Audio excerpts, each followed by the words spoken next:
Shalom Bapak Ibu, Saudara-saudara yang sama dikasihi dalam Yesus Kristus. Kita berjumpa lagi dalam renungan harian Gereja Teraja pada pagi hari ini, yang mana kita akan ambil dari Kolose 1 ayat 27 sampai dengan pasal 2 ayat yang ke-7. Namun sebelumnya itu kita minta pertolongan kepada Tuhan, kiranya Tuhan menyertai kita dengan Roh Kudus-Nya, dan kita berdoa. Pada pagi hari ini ya Tuhan, kami datang tunduk menghadap hadirat-Mu serta mengucap syukur atas segala berkat yang Kau telah limpahkan kepada kami. Sepanjang malam ini Tuhan, Engkau telah tuntun, Engkau telah sertai kami ya Tuhan, sehingga di pagi hari ini ya Tuhan, kami dapat bangun dengan selamat tanpa kekurangan suatu apapun. Dan kehidupan kami sepanjang hari ini ya Tuhan, ke dalam tangan-Mu kami serahkan. Kiranya kami dikuasai oleh Roh Kudus-Mu Tuhan, peliharakan kami ya Tuhan. Terlebih saat ini Tuhan, kami akan merenungkan sebagian kecil daripada firman-Mu. Kiranya firman-Mu yang kami akan buka pada saat ini Tuhan, dapat mengambil bahagian di dalam setiap langkah kehidupan kami. Dapat kami jadikan pedoman dalam menjalani hidup ini Tuhan. Inilah doa permohonan kami yang kami bawa ke dalam anak-Mu Yesus Kristus, Tuhan dan Juru Selamat kami yang hidup. Amin. Pembacaan kita dari Kolose 1 ayat 27 sampai pasal 2 ayat 7, firman Tuhan berbunyi demikian. Kepada mereka Allah mau memberitahukan betapa kaya dan mulianya rahasia itu di antara bangsa-bangsa lain, yaitu Kristus ada di tengah-tengah kamu. Kristus yang adalah pengharapan akan kemuliaan. Dialah yang kami beritakan apabila tiap-tiap orang kami nasihati dan tiap-tiap orang kami ajari dalam segala hikmat, untuk memimpin di tiap-tiap orang kepada kesempurnaan dalam Kristus.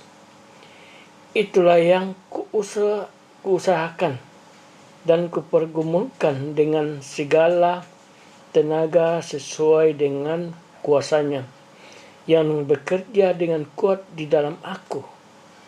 Karena aku mau supaya kamu tahu betapa berat perjuangan yang kulakukan untuk kamu dan untuk mereka yang di Laodikia, dan untuk semuanya yang belum mengenal aku pribadi, supaya hati mereka terhibur dan mereka bersatu dalam kasih, sehingga mereka memperoleh segala kekayaan dan keyakinan, pengertian, dan mengenal rahasia Allah, yaitu Kristus.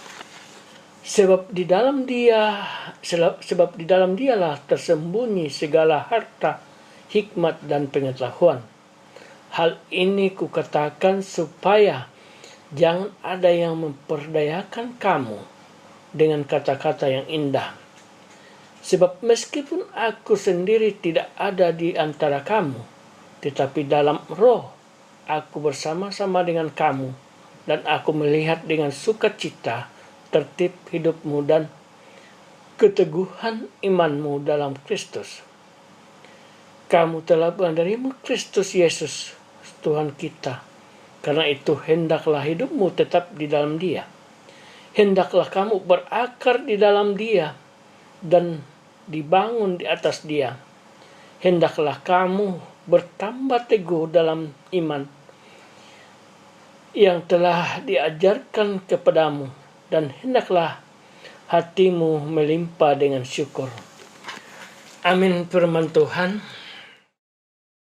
Saat ini Selasa 21 Juli 2026 mengangkat tema Kristus dasar yang teguh. Kristus perandangan matoto. Saudara-saudara, akhir-akhir ini banyak sekali berita tentang bangunan alang atau tongkonan yang rubuh karena angin kencang.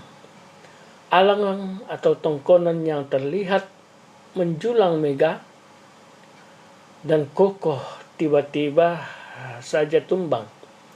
Tetapi mungkin karena tiang yang kurang kokoh atau dasar yang tidak kuat. Firman Tuhan hari ini mengingatkan kita tentang dasar kehidupan iman orang percaya. Paulus mengatakan bahwa hidup orang percaya harus berakar di dalam Kristus dan dibangun di atas Dia. Artinya, seperti bangunan yang membutuhkan tiang dan dasar yang kuat, demikian juga kehidupan kita membutuhkan dasar yang kokoh. Dasar itu bukan harta, jabatan, atau kekuatan manusia, tetapi Kristus sendiri yang tinggal di dalam kita. Adalah hal wajar jika manusia merasa bangga atas pencapaiannya. Bahkan tidak jarang yang menjadikan semua itu sebagai pegangan dalam menjalani kehidupan. Namun sebenarnya semua pencapaian itu tidak pernah cukup untuk menjadi dasar hidup yang benar-benar kokoh. Semua itu terbatas dan bisa saja hilang. Kita juga sering melihat bahwa tidak sedikit orang justru jatuh karena hal-hal yang selama ini mereka banggakan. Ketika apa yang diandalkan itu runtuh, hidup mereka pun ikut goyah. Karena itu firman Tuhan mengajak kita untuk memeriksa kembali dasar kehidupan kita. Kita perlu bertanya kepada diri sendiri, apa sebenarnya yang menjadi pegangan hidup kita? Sungguhkah kita sudah menaruh dasar hidup kita pada Kristus? Orang yang hidupnya berakar di dalam Kristus dan menjadikan Kristus sebagai dasar hidupnya tidak mudah mengeluh ketika menghadapi kesulitan. Ia juga tidak mudah tumbang oleh beratnya pergumulan hidup. Tidak mudah jatuh oleh berbagai godaan. Ia menjalani hidup dengan keyakinan bahwa meskipun hidup tidak selalu mudah, Tuhan selalu menyertai dan menopang kehidupannya. Amin. Kita tutup renungan kita pada pagi hari ini dan kita berdoa. Kembali lagi kami sujud di hadapan hadirat-Mu di pagi hari ini ya Tuhan, karena Engkau telah memberikan waktu untuk membuka, merenungkan sebagian kecil daripada firman-Mu ya Tuhan. Kiranya firman-Mu yang telah kami buka dan renungkan saat ini Tuhan, kami jadikan pedoman di dalam kehidupan kami. Kami jadikan suluh dan pelita bagi kaki-kami ya Tuhan. Olehnya itu Tuhan, Engkau datang bersama dengan kami agar kami selalu mengandalkan Engkau, agar selalu menjadikan Engkau sebagai dasar yang kuat dan tiang yang kuat ya Tuhan. Inilah doa permohonan kami yang kami bawa dalam kasih Yesus Kristus, Tuhan dan Juru Selamat kami hidup. Amin.